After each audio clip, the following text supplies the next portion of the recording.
শালার অনেকদিন পরে ধরছি। বস, এই শালা অনেকদিন ধরে আমাদের মহল্লার ভিতরে এক বিবাহিত মহিলার সাথে পরকীয়ায় জড়িত। কিরে, ঘটনা কি সত্যি?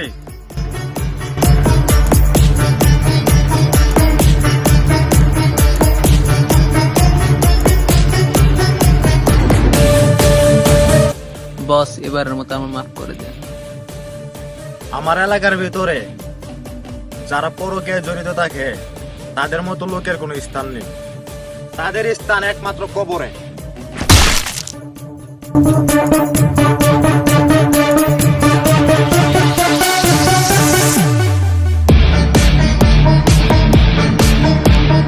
দেশে পরকীয়া বেড়ে গিয়েছে, এই পরকীয়া থামাতে হবে।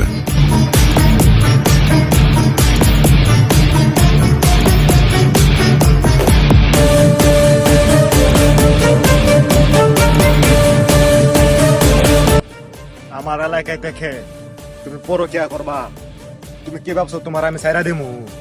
যাও এখন কবরে গিয়া শান্তি পাও।